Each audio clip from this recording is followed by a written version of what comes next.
Graça e paz. Desta feita nós vamos tratar do tema A verdadeira identidade do cristão. Baseado na carta de Paulo,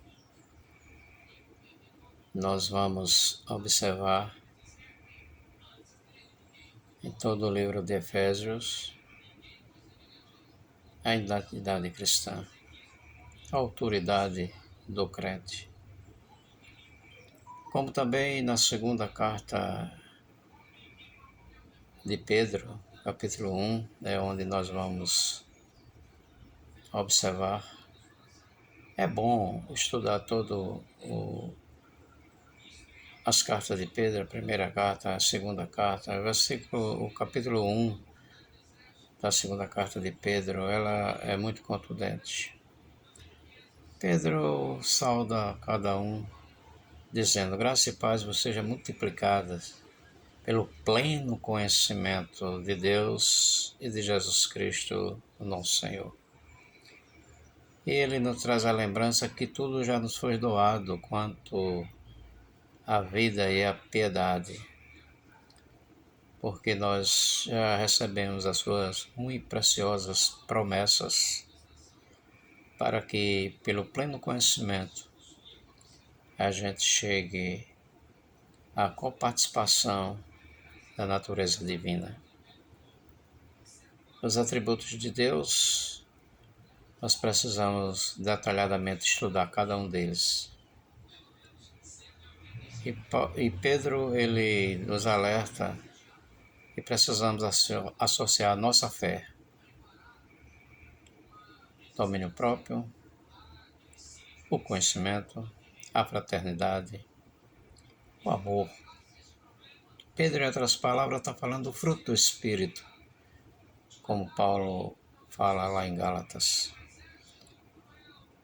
Então, alguém que nasceu de novo, alguém que nasceu da água e do Espírito, passa a ser uma nova criatura.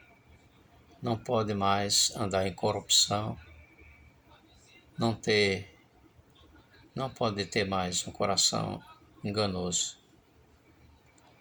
porque ele agora não mais vive, mas Cristo vive nele ou nela. Por isso Paulo se expressa dizendo: quem está em Cristo é nova criatura, as coisas velhas já passaram, os costumes velhos, as atitudes velhas, o pecado velho, a arrogância, todas as atitudes de que desagradam a Deus, elas morreram, elas passaram, e Deus jogou todos esses nossos pecados no mar do esquecimento e agora traz à tona um novo homem, uma nova mulher em Cristo Jesus.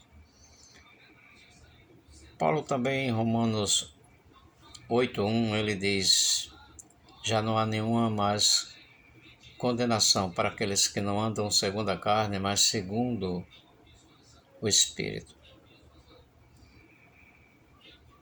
Ainda em Romanos 8:9, ele diz: vós já não estás na carne, mas no Espírito.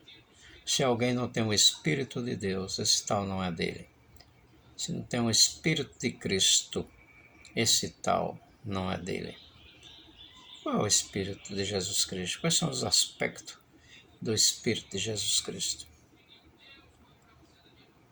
Jesus pegou homens rudes e os transformou. Talvez no meio dele tivesse algum corrupto, mas o caráter deles foram mudados, exceto Judas Iscariote, porque tudo estava escrito para que se cumprisse as Escrituras. Pedro era um homem sanguíneo, violento, que escreveu essa carta que nós estamos meditando. Ele teve todo o seu ser mudado. Pedro, volta e meia, puxava a espada para ferir as pessoas. Mas ele tornou-se o primeiro pastor da igreja primitiva. Paulo também, o próprio Paulo, que escreveu a maioria dessas cartas do Novo Testamento, teve seu caráter mudado. Quem era Paulo? Perseguidor da igreja, conivente com assassinato, perseguição ferrenha contra os crentes daquela época. Mas ele foi transformado de uma forma extraordinária. Tornou-se o maior missionário do Evangelho. Um homem inclinado para as coisas espirituais. E que nos ensina qual deva ser a nossa inclinação para as coisas do Espírito. Se alguém se inclinar para a carne, é morte. Se alguém se inclinar para as coisas espirituais, vai ser participante de Cristo, das coisas divinas, e será vitorioso ou vitoriosa, porque conhece a autoridade do crente.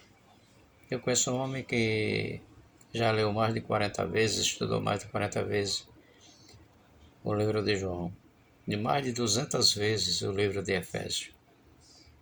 Então, se você quer saber da autoridade do crente, do que ele é em Cristo Jesus, do que ele recebeu através de Jesus, em que posição ele está em Cristo Jesus, estude Efésios.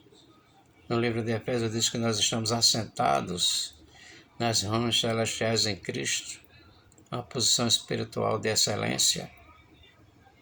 É essa a posição do crente. O crente não pode estar mais assentado na roda dos escarnecedores, daqueles que zombam da palavra de Deus. Portanto, assuma sua identidade em Cristo para a glória exclusiva do seu santo nome. Que o Senhor nos ajude e nos abençoe no nome de Jesus.